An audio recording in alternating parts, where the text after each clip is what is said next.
Velkommen til 3 pedaler, og i dag der er vi altså lige taget på tur, og vi har gruppen kørende lige om bagved. Det vil sige Peter ligger i Tesla Roadsteren, og så har vi Oliver helt tilbage i Boxsteren.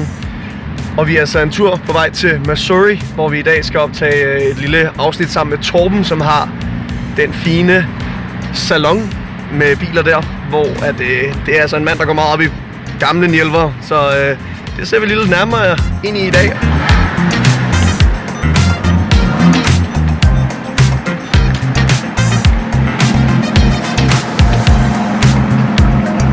Hvad er der, Kurt?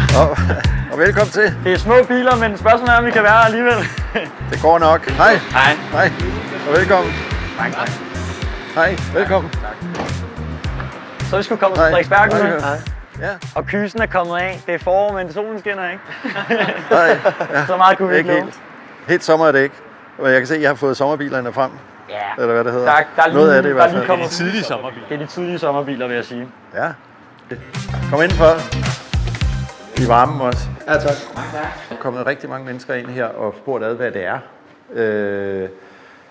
Det jeg gerne vil... Altså det startede jo, som jeg sagde tidligere, med at jeg skulle have et sted, jeg skulle have markeret mine biler. Og troede jo egentlig, at jeg bare skulle have en garage ude i Rødovre med en rulleport. Og så, men så fandt jeg som sagt det her sted, og hvor der har været autohandel i mange, mange år. Ja. Og så endte det med, at jeg fik overtaget det her sted, fordi ham, der havde det, han ville gerne noget andet, eller har været her i så mange år. Og så det var jo så, til at starte med var jo ideen bare, at jeg skulle have mine biler parkeret, samlet, i stedet for at man har lejet garage. Gulvet var forfærdeligt, så jeg fik lavet nyt gulv. Jeg begyndte at få ordnet væggene, og vi skulle have set en masse potentiale i det her lokale her. Og en fed størrelse. Det er ikke for stort. I dag kunne jeg godt ønske mig lidt mere. Jeg har jeg tror 12-14 biler nu. Okay. Og her er de 5 af dem. Så, men det skal heller ikke være for stort. Så planen var egentlig bare fra starten af, at jeg skulle bare lave et fedt sted. Ja. Jeg fik lavet et kontor, så jeg kunne sidde og arbejde hernede. Og så i stedet for at kigge ind på en potteplante inde på et kontor inde i byen, så tænkte jeg, så kan jeg sidde og kigge på det her i stedet for. Så det var egentlig det, der var tanken. Jeg har en miniatyrversion af den der stående på mit skrivebord. Det er det, jeg formår indtil videre, men det kunne være meget fint at opgradere til et real size. Ja, det har jeg også, men stadigvæk sådan. Jeg vil gerne på mit kontor have den her duft, og så en martini-bar. Det vil også være fint nok. Prøv lige at se, hvor smukke de er. Det er jo kunst. Som jeg siger, det er nemlig kunst. Det er nemlig rigtigt. Det er kunst. Så det endte med her, men nu blev det ikke en garage, der er butiksvindue. Så skulle jeg finde på et navn.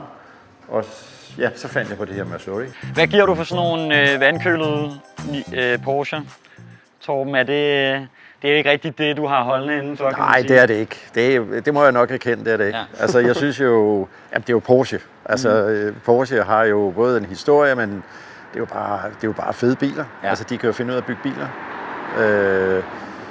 Som nogle af de få, altså det man siger omkring Porsche, det her med, at Porsche, du kan køre dine børn i skole i den, du kan køre ned og handle, du kan køre på ferie i den, du kan køre på track day, du kan gøre alt med den, og det er jo bare rigtigt. Vi prøver at gøre de fleste af de ting. Der er ikke lige nogen af os, der har børn endnu, men ferie og track days, der har de alle sammen været på. Nu er jeg jo så en generation lidt ældre end jer, så jeg var jo så voksen, da de kom med de der Boxster, og jeg havde jo alt det her med, jamen hør, det er jo ikke en Porsche. Det er en frisør Porsche, eller hvad? Det er ikke en Porsche. Det er det sgu ikke. Altså, men de er vokset lidt på mig. Altså, jeg synes jo, at altså, og det er jo nok, fordi man er traditionel, det her med kurverne og formerne og hvad ved jeg, og at det har de ikke. Og det var jo typisk for den her tid, hvor at Porsche havde deres store problemer, at man begyndte at lave de her det var for sig lidt. Det var for at redde økonomien, tror jeg, man lancerede den her. Ja. Og der var endda noget med at få nogle Toyota-mekanikere ind for at hjælpe med, hvordan man kunne bygge dem lidt billigere og sådan noget. Så på den måde kan man sige, at det er nok noget, der ligger længst fra noget af det kram, du har, som er meget håndbygget og den gamle skole. Den her, det er en 3.0 SC'er, som de producerede der fra sidst 70'erne op til 89. Og for mig er 3.0 Det er ikke helt rigtigt 3.0'eren, det overgik sig til 3.2'eren lidt tidligere, 89, men jeg er bare en sokker for de her 3.0. Det er den bedste motor. Det er for mig, det er også dem, jeg har flest af, altså de her G-modeller. Både fordi jeg synes, at F-modellen, så var modellen før det her, for mig, sådan en har jeg også haft, at den er for gammel at køre i. Ja. Altså gearne, det er jo vælter rundt, og altså med fjedersæder tæt på, og alt det der. Og efter den her, der kom de 64'eren, som også er en fantastisk bil. Men her synes jeg, for mig, her har du følelsen af at køre en gammel Porsche, der fungerer. Ja.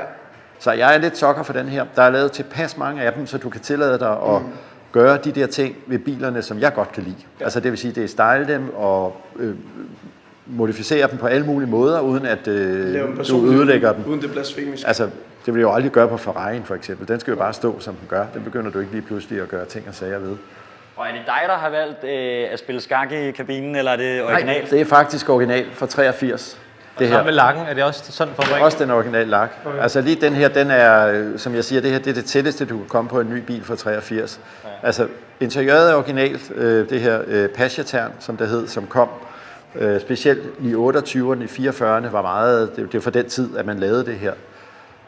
Det var super fedt, det er jo en mega vibe. Jeg er seriøst misundelig på folk, der voksede op i 80'erne og havde penge til sådan noget her. Hold kæft, hvor er det fedt. Så det er det, men ellers den her, altså det her, det er jo sådan en, når jeg siger, det her det er en Masuri-bil. Når jeg siger, det er det, så er det fordi, den er motoren renoveret, gearkassen renoveret, der er nye sted, altså bilen er bare tip-top i orden. Og hvem laver så det stykke arbejde? Jamen, nu, den der har jeg købt, som den er. Den fandt jeg nede i Spanien faktisk. Den har kørt på Gran Canaria, fra den blev født, og så indtil her for 2-3 år siden. Og så er det et Porsche-sted uden for Barcelona, som har renoveret den til det her. Den har været skilt helt lavet, den er nylakeret, der er ny tank, der er ny udstødningssystem, der er alt, der er lavet på den. De har gjort det meget godt. De har gjort det rigtig godt. Men det er også en fantastisk fed farve, det her. Ja, den er lidt fed, og du ser den ikke så ofte, den her, og så med det originale. Ja, der er lidt derude, lidt smule derude. Det må jeg henvise. Ja, det er faktisk rigtigt, ja. Så men det, altså for mig, der skal bilerne fungere. Ja. Altså jeg er ikke til at købe en bil, der ikke er i orden. Og hvis det ikke er i orden, så får jeg lavet den i orden. Men hvor meget er det for dig af sådan processen også? Altså det her med... Processen er det fedeste. Er det ikke det fedeste? Jo. Det er, jeg har nogle idéer inde i mit hoved om, hvad jeg går efter, og når jeg så begynder at finde frem, så kommer de der i, hvordan de skal se ud. Hvad jeg godt kunne tænke mig. Lige i øjeblikket har jeg hængende på værksted 2, som jeg er i gang med at få ordnet. Og den ene, det er en Targa fra 81, tror jeg det er. Den laver jeg til sådan en Dakar. Så ved ikke, I har set en Targa. En åben Dakar? Dakar, ja. Men i luksusudgaven med... Ja. Altså, løfter man så hele bilen? Altså i undervognen? Støddæmper og det hele, ikke? Og beskyttelse nedunder. Men det bliver ikke sådan en race, det bliver sådan en luksus, ligesom sådan en, kan du sige, en coffee racer-agtigt. Ja, det gør det med Alcantara og lyst Alcantara og alt muligt i. Så det bliver sådan fed lækker, men den bliver sådan... Så det er bare nogle idéer, jeg har fået, så jeg tænkte, jamen, jeg har sgu aldrig set en Targa Dakar, så må vi lave sådan en. Og hvad med, når du siger lys Alcantara-bilen, hvad med lakken? Bliver det så op? Lakerer du hele bilen også? Nej, den er nylakeret. Jeg har købt den nylakeret. Okay. I hvilken farve, hvis man må spørge? Jamen, den er Tobacco, som der ikke er lavet ret mange af. Den lavede den vist kun i 1 eller 2 år, man lavede den der Tobacco. Skal vi høre her?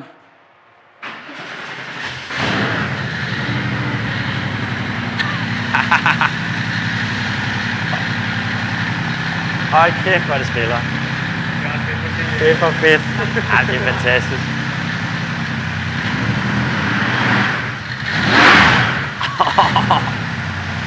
Prøv at se, hvor lavt den ligger også. Altså, det er jo... Hold kæft. Og det dufter jo bare helt rigtigt. Det dufter virkelig dejligt. Det var kreds. Jeg donerbilen i 64, og den er jo bygget efter Singer-konceptet. Og hvis man ikke har lyst til at give 10 millioner eller bruge 10 millioner på en Singer uden afgift, så kan man lave sådan noget her, som er samme koncept, som jeg sagde, som Singer. Og det er ligesom Singer, der har stået model til den. Jeg var lidt stolt. Jeg var oppe på Aurora Concur her i, hvis I har hørt om det, i Båstad. Ja, her i 25, og der var jeg med, og den der holdt op og blev udstillet derop. Og der på et tidspunkt stod der, uden at nævne navn, der stod en dansker og kiggede på den, som jeg vidste, hvem han var. Og jeg ved, han har 2 singere. Og han stod og kiggede på den. Og så siger han, er det en singer? Nej, hvor godt.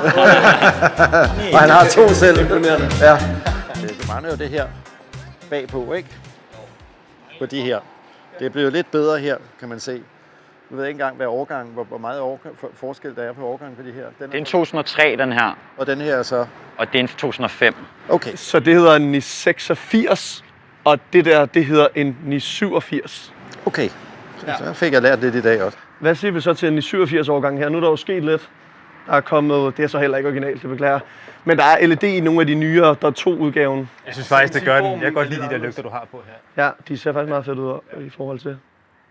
Men hvad siger du til den, Torben? Jamen, altså, det er jo tydeligt, de er jo lidt mere moderne i forhold til dem der. Men jeg synes faktisk, at hvis man gør det der, så gør man det all in. Og så synes jeg, at det vil være synd, og jeg ved godt, at man ikke lige kan sætte de der lygter på derovre, men der synes jeg bare, at de der lygter, de passer bedre til den der. Det vil være synd at sætte dem over på der. Men det, som mig og Malte er meget enige om med de her biler, det er, at vi er jo egentlig glade nok for, at din generation, Torben, har kaldt dem frisør-Porscherne, for det har gjort, at vi kunne komme ind i dem forholdsvis billigt. Det gør der ikke noget. Der er ikke så mange, der vil have dem, og det gør vi tager imod dem. Nej, men det er også fordi, det er jo ikke en Porsche. Ja. Det er det jo ikke. Det er noget andet. Det er noget andet. Det må man bare sige, det er. Altså, ja, men det var jo... Altså, man lavede jo også tidligere, på et tidspunkt eksperimenterede med 924'eren, og 944'eren og 928'eren. Jeg ved godt, 928'eren var planen, skulle være afløserne for 911'eren. Gudskelov, de ikke gjorde det. Og der er nok ikke noget, der hed Porsche i dag. Men 924'eren, det var jo heller ikke en Porsche. Det er i hvert fald noget andet. Det var bare noget helt andet, ikke? Og jeg ved ikke, om det er det samme, man har prøvet her. Her ligger der selvfølgelig en Porsche-motor i, det gjorde der ikke i 924'eren. Det var en Audi-motor. Ja. Det er en 3,2 liters i dem begge to, faktisk. Og det er jo så, noget af det første, det er det første vandkølede faktisk, Boxer 6, de laver, som ikke er en turbo, ikke? Altså, men som er en SUV. Og det er jo så den, der også ligger inde i 96, sådan bare boret lidt større ud, ikke? Så det er jo sådan en half price, half car. Den her, den vil jo aldrig få lov til at stå inde i mit lokale her. Det beklager jeg. Altså, den er... fordi den er sort ind i. Jeg har jo en regel. Jeg har faktisk flere regler, men en af reglerne, det er en sort bil med sort interiør. Det kommer ikke til at stå inde hos mig. Sådan er det. Kommer ikke indenfor. Vi har kun fået 1 kryds her. Den er ikke sort udenpå. Nej, det er den ikke. Heldigvis. Når man siger Boxster, så er det jo indbegrebet af det, fordi det er jo den første generation af dem. Det er jo på en måde, at det er jo et ikon, og det bliver det måske også. Det ved jeg ikke, om den gør. Der er produceret mange af dem, men det er et designsprog, som var meget... Altså, det var meget kort tid, de havde det her designsprog, netop fordi det ikke var populært, ikke? Altså, så det er jo en ting for sig selv. Ja. Men altså, der er jo bare så mange ting. Altså, når man er Porsche-idiot, altså, hvor vi siger, som de siger, jamen, der er bare 3 uger i. Altså, hvad fanden er det for noget, ikke? Ja. En eller anden håndbremse, der står og strider op der. Jeg vil ikke sige, hvad det ligner. Altså, det er det, men de har jo de fede sæder. Og det er jo en bil, den kører jo pis godt. Den kører fedt, fordi den har motoren i midten også, ikke? Det giver en sjov balance, og så har den jo nogle andre quirks ved, at den jo så har 2 bagagerum på den måde. Du får faktisk også herom jo. Så har du bare... Ja. Så når jeg har fruen med, så får hun lov at vælge et af dem, så får hun lov at fylde det lige så tør, som hun vil, og så tager jeg det andet. Og det er så ligesom det. Men altså, hvis man ser på, hvad du får for pengene i forhold til, hvad andre cabrioleter. Er du ikke en Targa? Cabriolet? Kalder det en Roadster, ikke? En Roadster-agtigt, et eller andet. Altså, så får du jo vildt meget for pengene. Og det er jo det var en af dem, jeg vil sige, jamen, hvis man har det budget, og jeg skulle have det, så er det helt klart en af dem, der står på listen. Hvis du sådan skal se bredt på, hvad der ellers bliver produceret, ikke? Vores sådan lidt mantra med 3 pedaler, så har den nogle ting, der bare er rigtige. Den har 6 cylindre, den har manuel gear, 3 pedaler selvfølgelig, og så noget god lyd fra før der var for mange filtre. Den lyder nemlig godt. Ja. Det gør den altså. Og så har du faktisk indsugningen lige nede på siden der, og det lyder ret fedt, når man giver den gas. Ja. Fed farve, den der. Ja, den kan jeg godt lide, den der. Altså, Singer har jo været... Ja, altså, de har været pissedygtige til at... Jeg vil ikke sige at finde en trend, fordi det er jo egentlig dem, der skabte trenden på Restomod. Ja. Det her backdate. Altså, det hedder jo backdate, fordi man Man backdater jo, du kan se, fronten er jo egentlig taget fra en F-model, den første Porsche 911.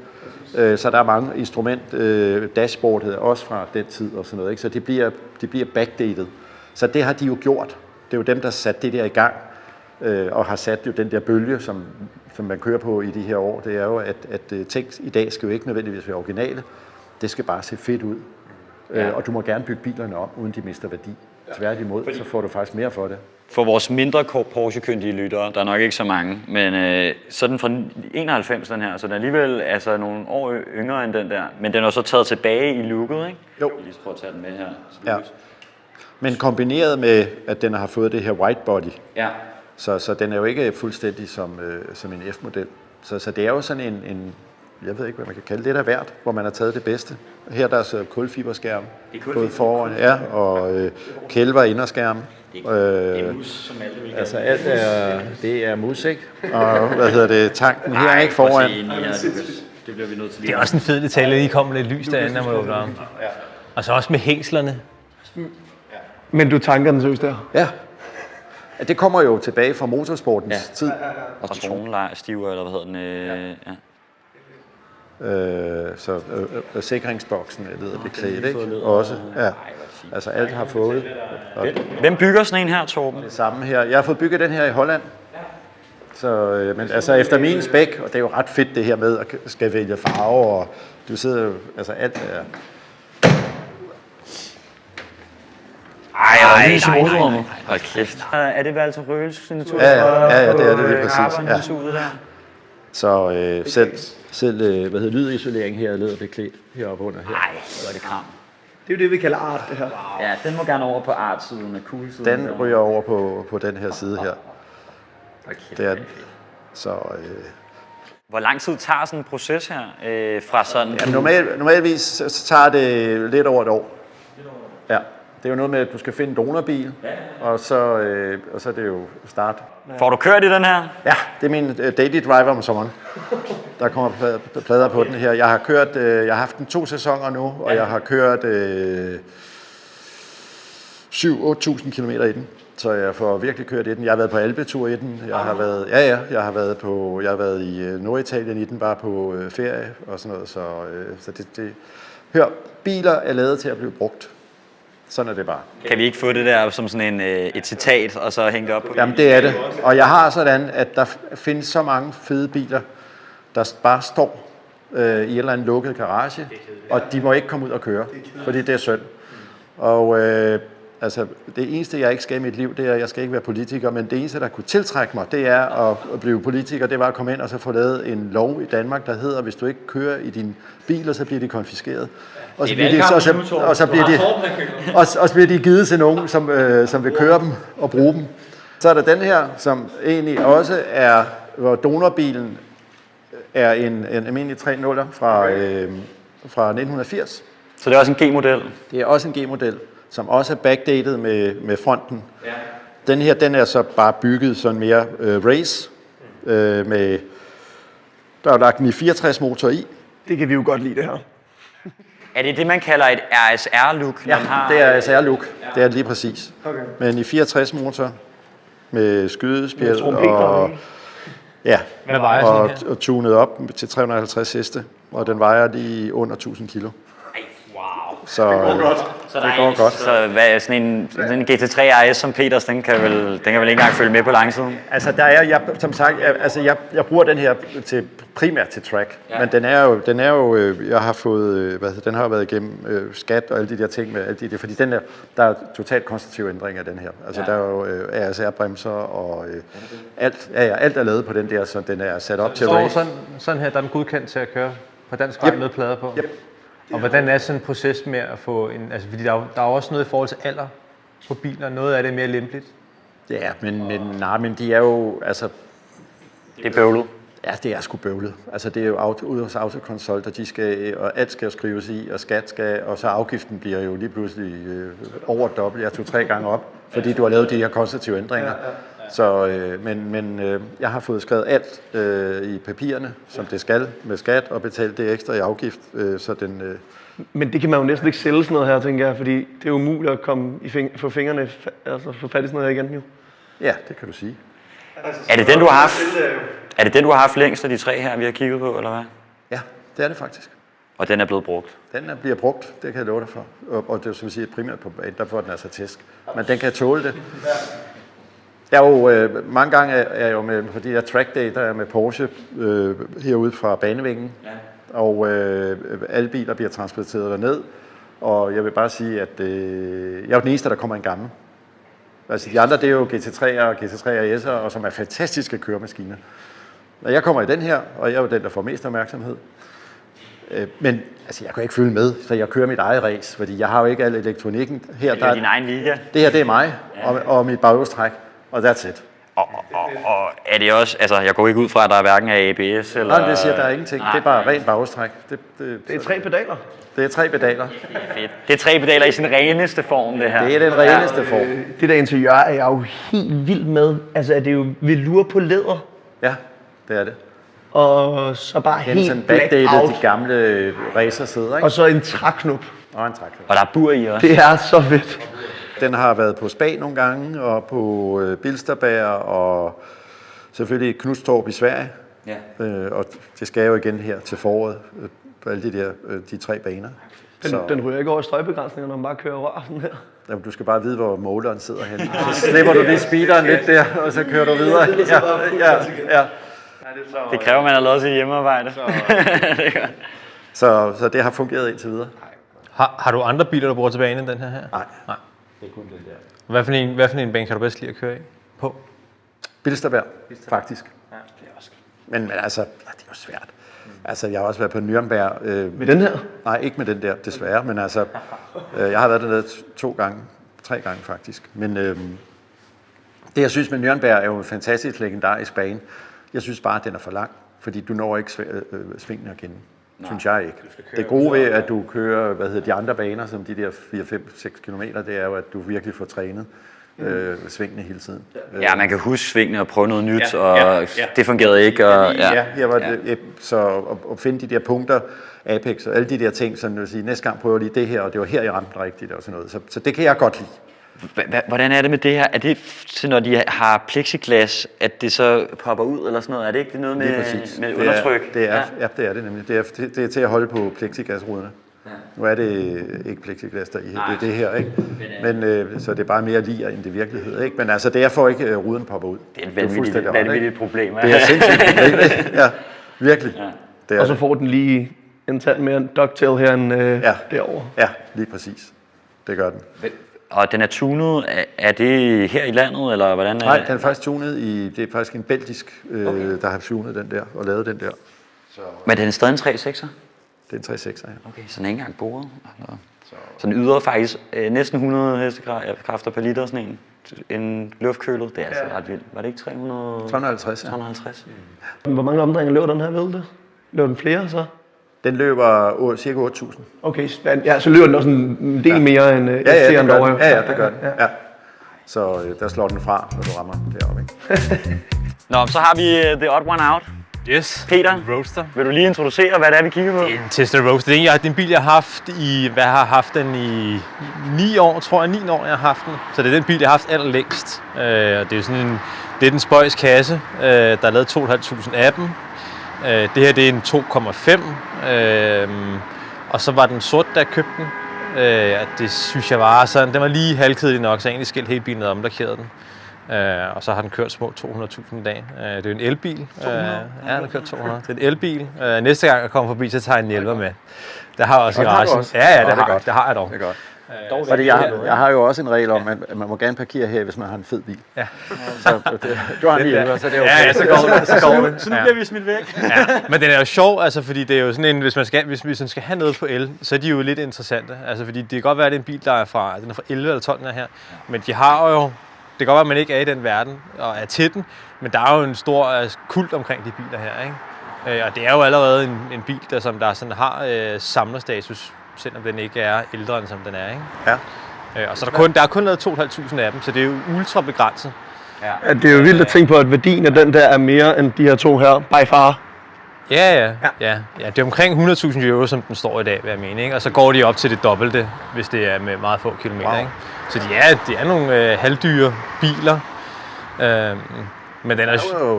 Der er jo lidt Lotus over den. Ja, det er det samme sådan ånd, den har, ikke? Og den er, altså kan man sige, selve rammen, den er fra Lotus af, og så har man egentlig sendt den videre til USA, og så har man bygget bilen færdig derovre, ikke? Okay. Så også med carbonpaneler og alle sådan nogle ting. Så den er egentlig sådan, når man kigger på materialelisten, så er der nogle, altså har man taget nogle dyre valg. Selvfølgelig har man nogle steder, hvor man har sparet, det kan man se, en kabine, hvor det er lidt plastik, så det er en spartansk elbil, og den vejer, jeg tror faktisk, den vejer, hvad vejer jeres? Boxster? 1300. Så er den der lettere. Så den der lettere, den vejer 1250 eller 1350. Ja, og det er en elbil, og den har, altså det tungeste der her, det er jo batteriet, det vejer 450 kilo. Ja. Og det sjove er sådan, at man kan så tage batteriet og faktisk opgradere dem, så de kan køre længere også. Det har den storebror gjort. Den storebror har også haft en af dem her, og så kan man faktisk få dem med til at køre næsten 500-600 km i forhold til. Det er vildt nok, at der alligevel, altså man kan gøre sådan nogle ting. Men Torben, hvad giver du for sådan en der? Hvad er det? Hvad er dommen på den? Du skal lægge mærke til en god detalje. Inden på speedometeret, der skriver den omdrejninger. Fra Lotus af. Nøglen er det samme som en Lotus, faktisk. Okay, så kan det ikke være mere fake, altså. Det kan det ikke være mere. Det er det. Altså, jeg har jo det der, jeg har det lidt svært med det der med at sige, at der er omdrejningstæller på, når der ikke er det. Altså. Den tager, jeg tror det er 16 eller 18.000 omdrejninger. Ja, det er fint, det er godt, det er rigtig godt. Altså, jeg synes jo, looket på den, synes jeg er jo, altså, det er sgu meget fedt. Ja. Det er det faktisk. Det synes jeg egentlig, de er sluppet godt fra. Så kan man have mening om elbiler og ikke elbiler. Altså, det er jo ikke, fordi jeg er imod elbiler overhovedet. Det må man godt være. Jamen, det ved jeg godt, men det er jeg egentlig ikke. På nogen måde. Det, der engang man kan provokere mig lidt, det er jo, at mange af dem, der kører elbiler, de tror jo, at vi kan redde hele verdens CO2-problem ved at afskaffe fossil forbrændingsmotoren, og så bare køre elbiler, og så skal vi ikke tænke mere på det. Og det er jo bare noget forbandet indbildningssludder på den der del af det. Det er det, der provokerer mig lidt med de der. Det er jo drevet af politik. Ja, fuldstændig. For det bilvalg, man tager. I know. Særligt her i landet, må man bare sige. Ja, vi lever en lille klokke, og sammen med Norge. Altså, når du kører til Tyskland, så sælger du jo ikke rigtig så meget el for tiden. Ja, men jeg tror, at det er den anden elbil, der er holdt her på min plads foran. Hvad er der ellers holdt der? Der er holdt en i30 Turbo. Der er en, der har lagt en Tesla-motor i. What? Ja. Her i Danmark? Ja. Ej, hvor vildt. Det er næsten lidt synd at gøre på en Turbo. Det lyder lidt... Det er synd. Ja, jeg synes, altså, det var lige før, jeg skulle til psykolog bagefter. Min hjerne kunne slet ikke finde ud af det der med, at du ser en i 30, der starter, og så er der ingen lyd på. En original Turbo, der bygget om til det. Det er næsten svært at gøre på en Turbo, så burde man jo bare have taget sådan en 3.3'er fra starten af 80'erne. Ja. Og den kører her i Danmark. Og den godkendt på danske plader? Det er hans største problem, det er, at han kan ikke få typegodkendt. Men du har jo firmaer, som der kan få dem godkendt, men det er jo bare en lang og dyr proces. Der er Danmark jo simpelthen så åndssvag, altså lige specielt i det der. Ja. Altså jeg ved, i Sverige, der er jo nogen i Sverige, der bygger de gamle SC'er, hvor du kan købe dem elmotor i. Ja. Men det er Sverige, men i Danmark, de er simpelthen... vi vil så gerne have elbiler, men vi kan ikke få typegodkendt, hvis du lægger en elmotor i den der bil der, så kan du ikke få lov at køre i den. Det er byråkrati. Jeg mener, der er nogen, der har gjort det i en Land Rover, en gammel Land Rover, hvor de har fået bygget den om på el, og mener, hvis de har fået det godkendt, men det var også altså svinedyrt. Ja. Og få det igennem, ikke? Så, Men du røg ikke til psykologen? Du gik måske bare herind og kiggede lidt. Men Torben, hvis du skulle have en mere moderne bil, end, altså nu har vi jo det maksimalt starten af 90'erne her, ikke? Ja. Hvad så sådan, er der nogle biler, der er lidt nyere? Altså vi kan jo godt lide sådan fra starten af 0'erne og starten af 10'erne. Ja, men jeg har en, som jeg har svært ved at sætte herned, fordi den ikke passer helt ind i konceptet. Men jeg har købt en Mercedes SLR McLaren, som er fra 08. Mercedes. Ja. Det er jo bare noget helt andet. Hvis du siger en Mercedes fra 2008 til folk, så tænker de en E-klasse, der har været taxa, ikke? En sådan stationcar. Ja. Så det er en vanvittig bil. Den må du godt have stillet herned, vil jeg så sige.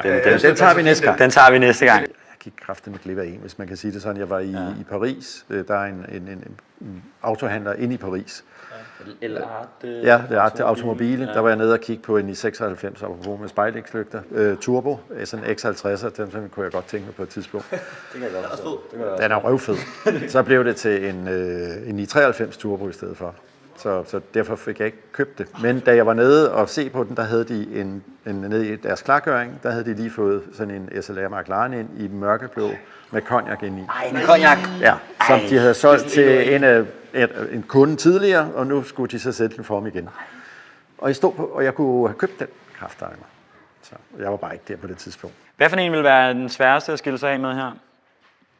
Er der en af dem, der er... helt klart banebil. Ja. 100. Ja. Det er fordi, der ligger så meget dig i den. Eller ja, men det gør der. Hør, den er så smuk, den er så fed, den kører så fantastisk. Den er bare unik, synes jeg. Den er røvfed. Det er helt klart. Hvad er din bedste køretur i nogle af de biler her? Er det den? Du har også været på alpetur. Jeg har været på alpetur. Altså, det er jo, altså, så har jeg jo, som jeg nævnte tidligere, min safari, hvor vi har været på safari-tur i Marokko. Altså, så har det jo været det, hvor man tænker, det har været den vilde. Det er helt klart ultimativt været den vildeste tur. Var det ikke en helt vild oplevelse? Nej, det var et eventyr. Det er niveauet over oplevelse. Ja, det kan jeg godt se. Ja, jamen, det er det. Oplevelse? Nej. Jamen, også fordi du kommer jo ud over, at du kører. Altså, vi kører jo ikke. Kører selvfølgelig også på nogle landeveje, det bevares, det gør du også. Men du kører efter roadbooks, og du kører jo på, du kører på gravel det meste af tiden, og der hvor du så ikke kører på gravel, der kører du i noget fuldstændig vanvittigt terræn. Man indleverer telefonen, før man går altså, det er jo sådan noget, altså hvis du forestiller at køre ned ad en hullet sommerhusvej med 80 km i timen, det er sådan noget... og så bare ende ind i naboens udbygning. Ja, og det er rigtigt, du ved, altså jeg brugte, jeg tror, knap 100.000 på at få opereret bilen, og jeg fik den tilbage igen. Fordi den er jo støddæmper, og alt er jo fuldstændig smadret på den. Det er så fedt at høre om nogen, der bruger dem. Hvor lang tid tager sådan en tur? Jamen det var 2 uger. Okay. 4.200 kilometer. Så vores tur til Sydamerika, den er så 11.000 kilometer. Det tager en måned. Det er lige før, du skal træne op. Ja, vi skal træne lidt op, fordi du sidder jo i bilen fra klokken 9 om morgenen til 5-6 stykker om aftenen, ikke? Hver dag. Du har en hviledag om ugen. Det er ligesom at køre Tour de France, tror jeg. Og der skal du øve at skifte bremseklodser. Jeg lover dig for, at det er garanteret bremseklodser. Ja. Så det bliver lidt spændende. Og hvordan er den så på vej derned nu allerede? Nej, eller hvordan er det? Jeg har den i garagen lige herovre. Okay. Så jeg har fået den, som sagt, repareret efter den kom hjem sidst. Men der er stadigvæk nogle ting, kan jeg mærke, når du kører i den. Så den skal lige have lavet de sidste ting, og så skal jeg bare køre i den. Fordi du skal ikke bare begynde at køre i den, når du starter der. Altså, ligesom som vi snakker om det her, biler skal køres. Biler er jo ikke godt af at holde stille. Så du skal bare ud, og de skal bare ud og køre, og det der så sker, skal bare repareres og alle de der ting sådan hen ad vejen. Ikke? Så jeg tror, at den ryger afsted midt september eller sådan noget. Altså vi starter, første etape starter i Montevideo den 31. oktober. Så det bliver vildt. Kommer man til at kunne følge dig på din Instagram? Eller ja, er det, 100. Jeg kommer til at poste hver dag. Nu så fortalte du, at du havde solgt den grønne her. Men hvis vi skulle tale om en sidste bil, kan vi få nogle ord på? Den er jo lidt the odd one out, eller hvad man skal sige, Ferrari'en hernede. Jeg har aldrig haft en gammel Ferrari, og det kunne jeg bare godt tænke mig. Og jeg synes jo bare, at 308'eren er, synes jeg, designmæssigt rigtig, rigtig fed. Og så er de stadigvæk sådan til at komme i nærheden af. Ja. Fordi altså, hvis du ellers skal købe en gammel Ferrari i dag, mange af dem, du kan også købe nogle billige, det er ikke det, men af dem, der sådan er til at komme i nærheden af, synes jeg helt klart, det er den fedeste af dem alle sammen. Så jeg havde besluttet mig, at jeg ville have en, og jeg også besluttet mig for, at jeg ville have en 308, men den skulle ikke være rød. Nej. Det var nummer 1, og det skulle ikke være gul eller sort. Altså de der klassiske farver. Ja. Så jeg gik efter, jeg havde 2 farver. Enten skulle den være grøn, den er nemlig også produceret i grøn. Der er ikke ret mange af dem, men de findes. Og så er de produceret i guld, som den her. Hvad hedder den her farve, hvis man vil spørge? Står der Oro Chiara? Ja. Den er helt vildt fed i virkeligheden. Altså, nu har vi jo kamera på, men jeg synes næsten, den har noget helt særligt over sig, når man ser den i... Den her, det er jo så, generation 1, det vil sige, den er i glasfiber. Den produceret i glasfiber, og dem lavede man så et begrænset antal dengang, og så indtil man gik over og lavede dem i stål, så var der produceret rigtig mange af dem, ikke? Så den er det glasfiberudgaven, det er den her guldfarvede, og så er den fuldstændig restaureret alle steder. Det har jeg ikke gjort. Jeg har købt den sådan her. Der er ikke et sted, du kan sige, der har den patina fra 1977. Altså, det er der ikke. Det er der ikke. Om du åbner den alle steder, den... Vi har jo talt om patina, det er bare en undskyldning for, at man ikke har fået fikset noget, eller altså, det er så lidt... Det Nå, men du kan selv gearskifteren eller noget som helst, det er fuldstændig... Hvordan er den at køre i, hvis man spørger? Den kører faktisk bedre, end jeg egentlig havde forventet. Ja. For jeg tænkte, det er en gammel Ferrari, men du kan virkelig mærke forskel. Jeg havde egentlig ikke tænkt over det, da jeg satte mig ind og kørte den. Det her med, at du har en Porsche, hvor du har motoren ude bagved, og så her, du har en med centermotor, ligesom I har i Boxsteren. Men det er jo bare en verden til forskel. Men den kører overraskende godt. Og man kan mærke det på de her biler. Du kan køre op her, altså du sidder virkelig nede på asfalten. Ja, det kan jeg se. Og også den følelse, du har. Du føler, at du kører go-kart, fordi du sidder med rattet der og sidder helt nede på jorden. Så hvad med ergonomien? Er det sådan helt off, eller er det fint nok? Ja, det er fint. Det er fint. Det er fint. Altså, det er en del af det. Ja, det er. Jeg er super glad for den. At køre ind. Hvor meget kigger folk på dig, når du kører den her? Helt vildt meget. Helt vildt meget. Ja, men det er... Det er jo en showstopper, den her. Ja. Altså, jeg har, jeg har Daniel, som er, kan du sige, min videomand, som tager mine videoer til min Instagram. Ja. Og vi havde her i, jeg tror det var august eller september, der skulle vi, solen skinnede, vi skulle ind til byen, og så skulle vi tage video af den her. Altså til sidste opgave, vi har kørt hjem, fordi at hver gang vi parkerede den et eller andet sted, så kom der en bus med japanske turister eller et eller andet, og så stod, og stod der bare, altså du parkerede bilen, og der gik 6,5 minut, så stod der bare, jeg ved ikke hvor mange rundt om og tog billeder af den der bil, så vi kunne faktisk ikke filme den. Hvordan fungerer det med at køre uden med et sidespejl? Du må lige kigge rundt om, ikke? Det er, det fungerer fint, men man er jo bare vokset op med, at sådan er det. Men det var jo sådan, jeg kan da huske, da jeg fik min første bil, og min første nye bil, der var det jo, det har været i 80'erne, der var højre sidespejl, det var ekstra udstyr. Options. Det var det. Og så siger de, Porsche er skrabbet med deres standardudstyr i dag. Det var det jo. Det var det med alle biler. Det var helt normalt, det der med, du sad og købe, og så siger man, vil du tilkøbe højre sidespejl? Vil du gerne se cyklisterne, eller skal de se dig? Så det er for den tid. Så derfor skal der ikke højre sidespejl på. Og hvordan føles det at skifte sådan en open-gated shifter der? Er det ikke bare... Det er ikke bare fantastisk? Det er bare en fornøjelse. Det er kreds. Hele vejen igen. Det er det. Men det er også for den her tid, hvor at jeg faktisk synes, det er jo pænt med dem her næsten. Jeg synes, det passer godt til bilen, og også med nøglehul der. Ja. Altså, så når man er helt i nyere Ferrari, så sidder der jo stadig sådan en her. På en 450. Ja, så det ser sjovt ud på sådan en bil jo. Men på sådan en bil her ser det jo... Altså, det er jo meget type, hvad kan man sige... Altså, det passer godt til tiden, ikke? Ja. Og der er så mange fede detaljer den der, men altså det er jo rent italiensk, ikke? Prøv lige at se, midterkonsollen dernede, ikke? Med det her, knapperne og alt, alt, der er kælet for det hele, ikke? Og tasken. Der er ikke hvor har du fået det var faktisk nede i Bologna. Ej, der er jo en bilmesse dernede jeg var i oktober. Det er da også det helt rigtige sted at finde sådan en. Ja, så fandt jeg den dernede. Og den er fra 80'erne. Det har jo kun været 20 km fra dens fødested, så det ligger lige det er meget, det faktisk. Ikke? Ja. Altså oprindeligt har den har været solgt i 77 i Sydtyskland ned omkring München. Okay. Det har altså været en kanon nede i Sydtyskland, en tysker, der har kørt rundt i den her. Men så har den faktisk havnet i Canada alle steder. Så den har været over på den anden side? Og så havnede den så i USA, hvor at USA, dem der købte den i USA, det er dem, der har restaureret den her, som den ser ud i dag. Jeg købte den på auktion faktisk i Monterey over i USA. Og jeg har 2 præmieringer med fra Ferrari Club of America for bedste restaurering. Ej, hvor er det så den er altså åbenbart virkelig... Man skal ikke undervurdere Montreal. Der er nogle ret flotte bilsamlinger der. Jeg var på udveksling der. Der var jeg inde og se nogle ret fede ting, vil jeg sige. Ja, men altså specielt vestkysten derovre, de har jo en vanvittig bilkultur. Ja, helt vildt. Ja. Altså Californien, LA, og altså det er jo... Og de har også klimaet til det. Og de har klimaet til det, oven i købet, ikke? Men rattet i den her, den er defixed, ikke? Altså du kan ikke justere i defixed. Ja, sådan er det. Det er sådan der. Hvad siger du til udluftningen der? Det ligner meget en afterthought eller sådan en eftertanke. Vi skal lige have noget, vi skal lige have noget køling til resten er sådan rigtig pæn, og så vi skal lige så lige det 3 køleelementer ind, ikke? Det er du fuldstændig ret i. Der er nogle æstetikere, der har stået og græmmet sig over, at det bliver sgu i, men vi bliver bare nødt til det. Det skal der skulle bare have været læder hele vejen hen. Men det er det, der gør den italiensk. Ja, altså. Men der er en lille detalje med rattet, du ikke kan justere og sådan noget.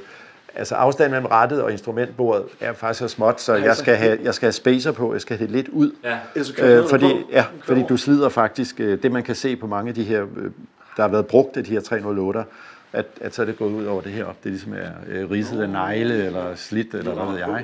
Men du kan jo også kun have... Altså, jamen kun lige have hænderne. Det der med, at du sætter hænderne på der, så rammer du det. Så jeg skal lige have spacer på, og så kommer rettet en lille smule ud, og det gør også, at så sidder jeg ikke med, rettet i knæet, fordi du sidder altså, der er ikke meget plads. Ja. Og så er der jo bare, klaplygter. Der er klaplygter, det er bare en vibe. Det er legendarisk. Det er jo fantastisk. Ja, det. Og de her ballondæk, ikke? Som rigtig 70'er ballondæk. Hvordan kører det? Det kører vel bare som det skal? Det kører som det skal. Ja. Det gør det. Men man siger jo også, at de her gamle Ferrari'er, hvor at man altid er nervøs for, om de kan starte og køre, og hvad ved jeg. Man siger jo, at 308'eren, det er den, der er allermest... Altså, er det rent? Ja. Hvis du skal have en, du næsten skal være sikker på, at altid starter og kører og alt det der. Så hvorfor er de ikke dyre så? Er det bare fordi folk ikke kan lide dem? Det kommer. Ja, det kommer. Det gør det nok. Det har bare været en rumraket, ikke? Tilbage... Hvornår ser du, den her var fra? 77. 77. Nå, ja. Der er mange fra 77, det er et godt år her i... 77 er et godt år, og så 80'erne. Ja. Så 70'er og 80'er biler, jamen alle kan noget. Altså nu alle taler jo i øjeblikket om de her youngtimer, at det bliver det næste. Ja. Og det er 100%. Det er jo ret vildt, at man ser lige på nogle af de her auktioner, der har været verden over, at det meget også kommer de her nullerbiler, at de virkelig begynder at tage fart nu. Altså sådan, så senest de der 360 Challenge der drale og sådan noget, der bare stikker helt af i pris. Og det er jo lidt, vi har talt om det der med, at der er sådan en eller anden sådan, der er 30 år fra bilerne kommer ud, til de så begynder, at dem, der har vokset op med dem, de har haft den på væggen eller et eller andet. 20 år. Og så begynder de at få penge, eller i hvert fald at kunne køre dem, og så stiger de i værdi. Så stiger de i værdi, og det er det, der kommer til at ske. Ja. Altså man kan jo se, at biler fra 50'erne og 60'erne, de falder jo i værdi. Præcis, fordi der er ikke lige så mange køber til, længere de er døde. Næsten de ældre her. Dem, der synes, de er fede, de er jo 85 år gamle nu, ikke? Så, det er nok jo. Ja, det er det jo. Og de kører jo ikke i den længere. Altså prøv lige at... Det er barsk, men det er rigtigt. Det er jo den virkelighed, der er. Jeg har en Lancia fra 61, som er den smukkeste bil på jordkloden, næsten, synes jeg jo. Og, men altså, jeg har opgivet at sælge den, fordi hvis jeg skal sælge den, så skal... Jo, men altså...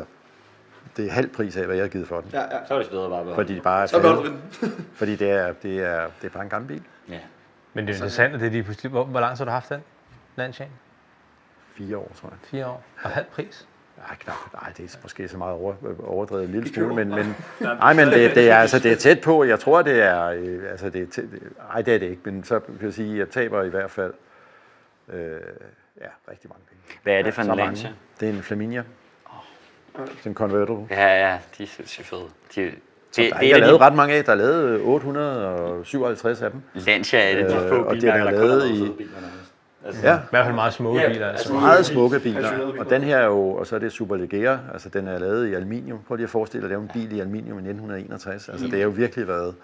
Det har været ligesom fuld carbon biler i nullerne. Det har det været, ikke? Altså det er jo, historien med den er jo, at Lancia dengang, de ville tage konkurrencen op med Maserati og Ferrari, og bad deres ingeniør om at bygge en bil, der kunne det. Og de tegnede sig den der Flaminia. Altså det er derfor, den er lavet i aluminium. Der er så mange vanvittige detaljer på den bil, hvor man tænker, gearstangen er designet udenom kardanboksen. Altså gearstangen, den går sådan der, der og sådan noget. Altså, der er så mange fantastiske detaljer i det der. Og det var i håb om at som sagt tage konkurrencen op. Men historien ved jo, så ved vi jo, det lykkedes ikke helt rigtigt, men de fik frit løb, og så lavede man den der. Så det er en fantastisk bil.